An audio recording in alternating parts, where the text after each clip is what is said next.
Midrash Rabbah, Parashat Pekudé.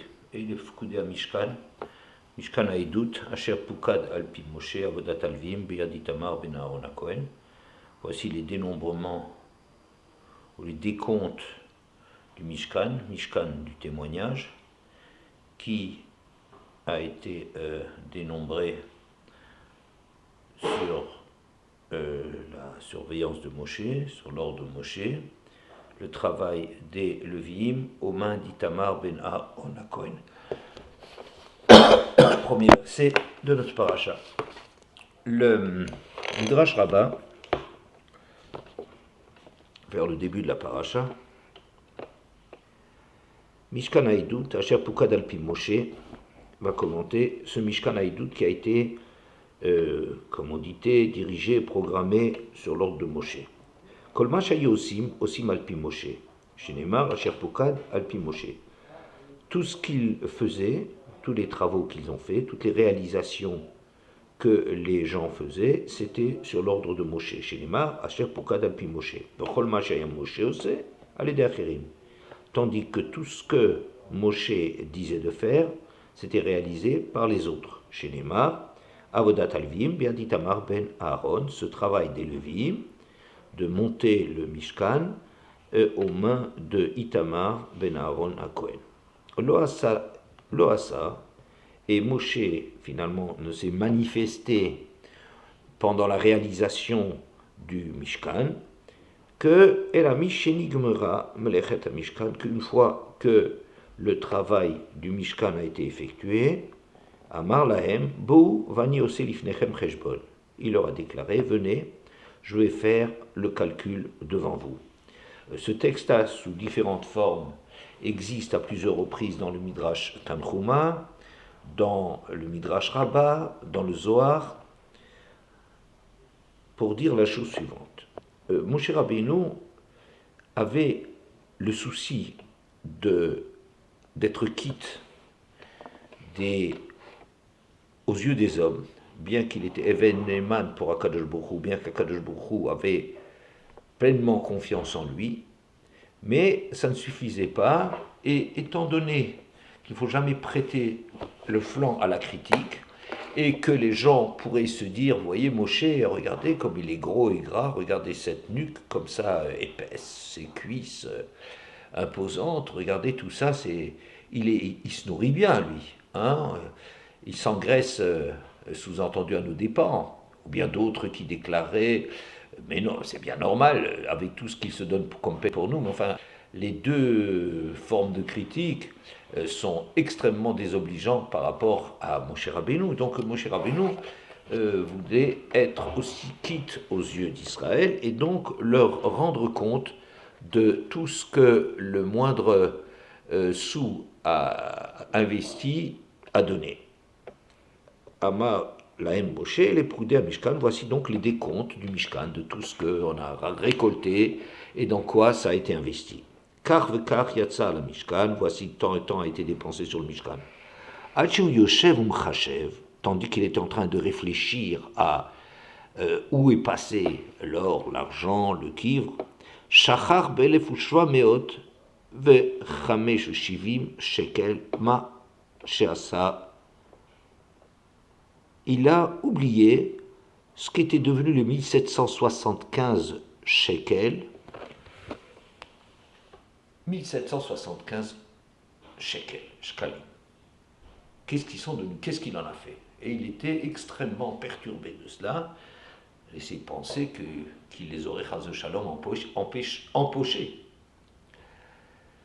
Et il y a une grosse question qui se pose là-dessus. Comment est-ce qu'on peut envisager une seconde que Moshe Rabbeinu puisse comme ça oublier?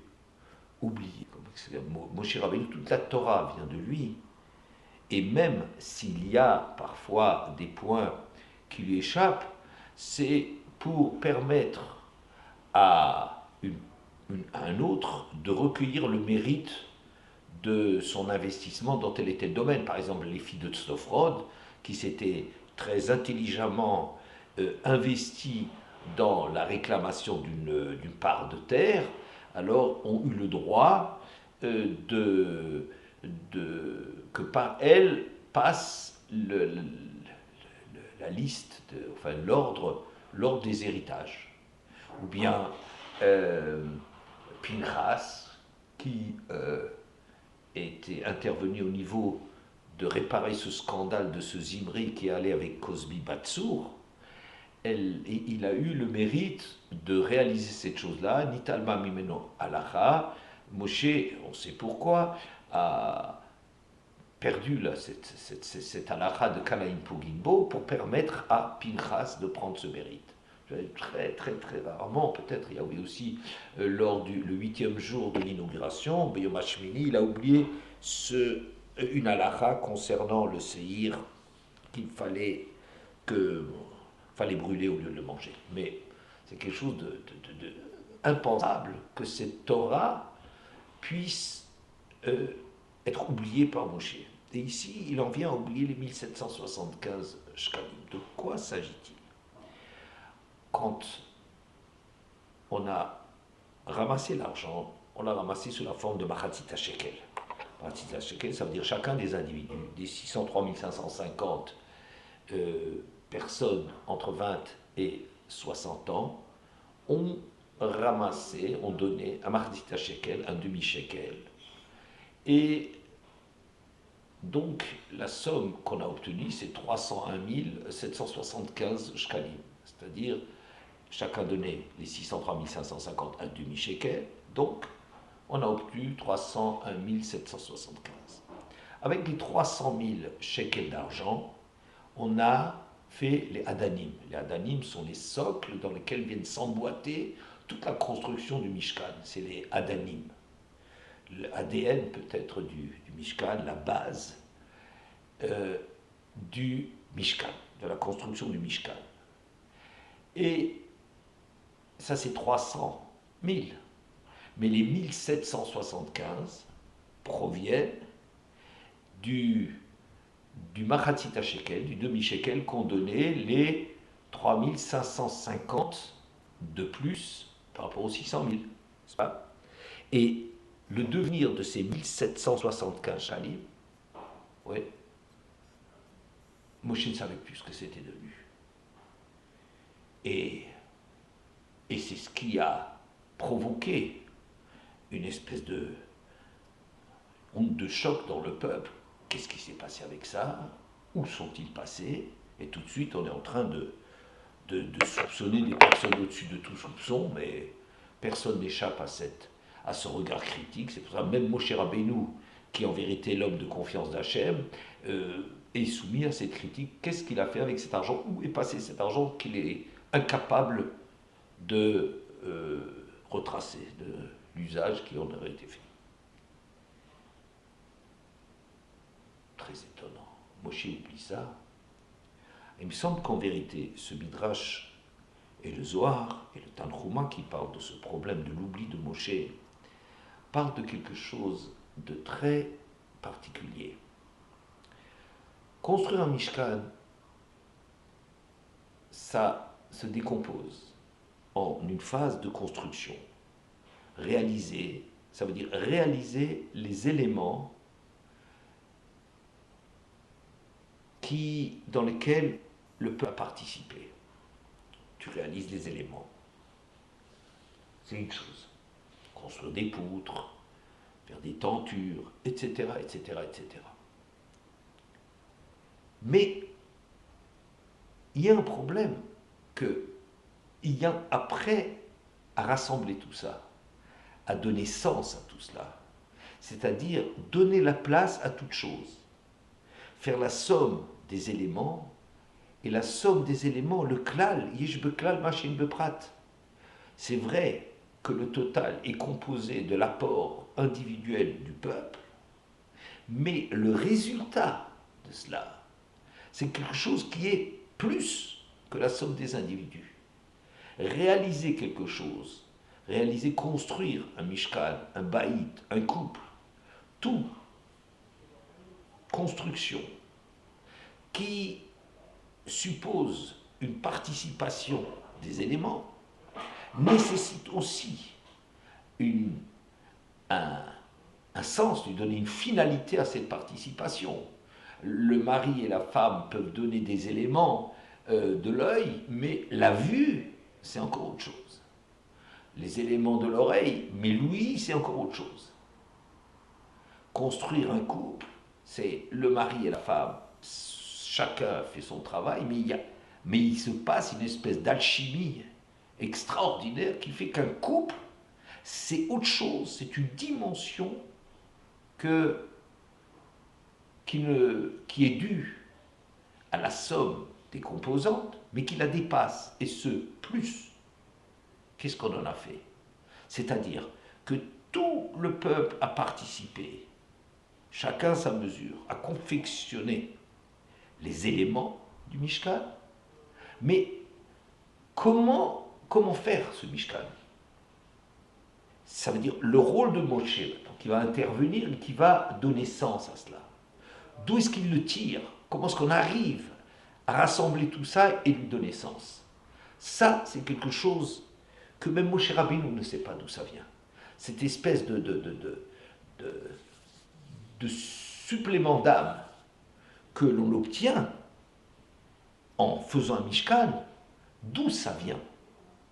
Eh bien, c'est ça les 1775 shkalim dont même lui-même, dont le rôle était justement de donner sens, n'est pas conscient, ne sait pas d'où ça vient. Ces 1775 shkalim dont il se demande, mais où sont-ils passés? Hachem lui éclaire les yeux et lui dit, c'est les vavé ha'amoudim. Les vavé ha'amoudim, ça veut dire les crochets qu'on mettait sur des poutres et auxquels on va suspendre des rideaux. Les crochets, le vav. La lettre vav veut dire et. C'est une conjonction de coordination. Moi et toi, ani ve ata. Moi et toi. Ani ve ata. Le vav, c'est le plus. L'addition des éléments, ce plus qu'il y a, c'est ça que Moshe n'arrive pas à. Les Vavé Hamoudim, c'est de cela qu'il n'arrive pas à.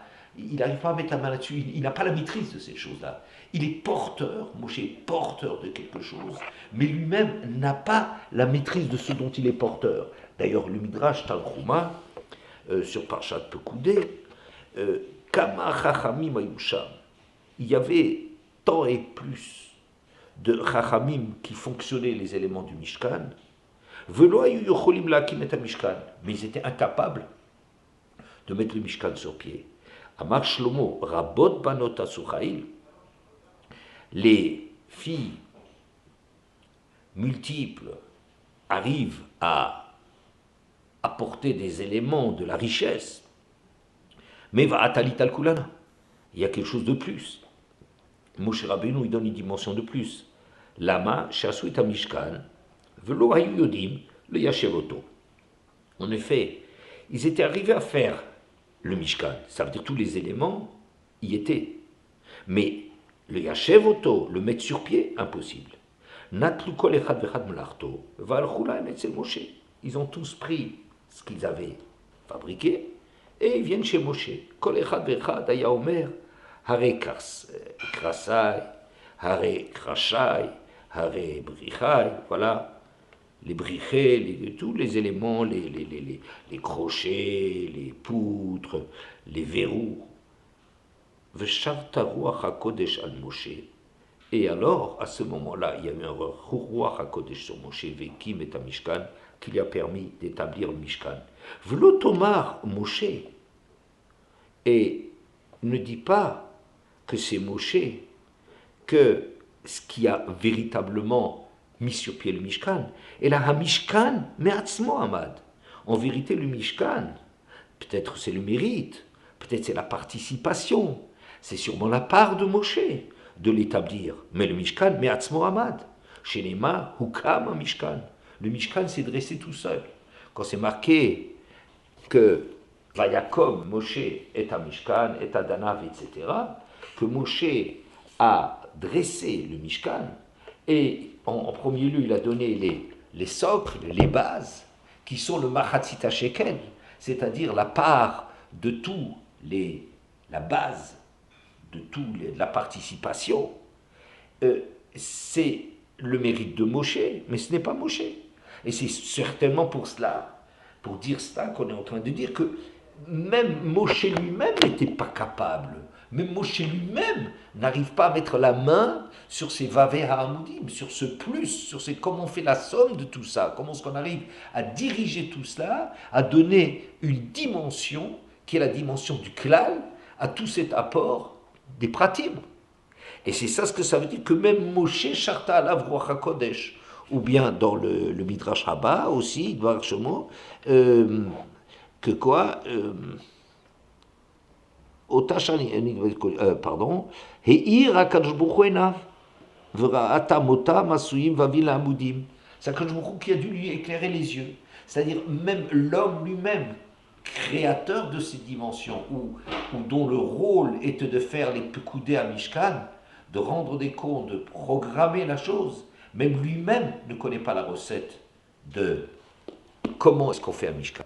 Et c'est ça les Vavea Amudim, et c'est ça la dimension qui vient de Moshe, qui est due à Moshe, à la présence de Moshe, mais que même Moshe lui-même n'est pas capable de mettre. Et c'est ça ce que le Midrash va très joliment dire. etc. Velo tomar un Mishkan, et afilu betolamim. Et ne va pas t'imaginer que c'est seulement le cas du Mishkan, mais même le Betamikdash, ça va être le cas iloulé chez Azar HaKadosh Baruch Hu, sans l'aide d'HaKadosh Baruch Hu, lo Shlomo, velo kol Israël ayu bonim oto. Ni Shlomo avec toute sa sagesse, ni tout la multitude des Bnei Israël n'aurait été capable de construire le Beth Amikdash. Mais là, Sheken, Shken Amar David, vois d'où tu vois ça, que c'est ce que David déclare, Im Hashem lo yivne ba'it, shuv amlu bonav bo. Dont il dit, Kouf Kav Azaïm, si c'est pas Hashem qui construit la maison, tous ceux qui le construisent ont travaillé pour rien. Le Vikar, Bema, c'est Nissim ou Kama Mishkan. Voilà. Et c'est pour cela que toute cette construction spirituelle, toutes ces dimensions, eh bien, c'est quelque chose qui dépasse l'homme. L'homme ne peut faire que le travail de prendre sa part de la charge de Ol Malchut Shamayim, de comprendre qu'il a un élément qui doit renoncer à son désir de tout ramener à lui-même.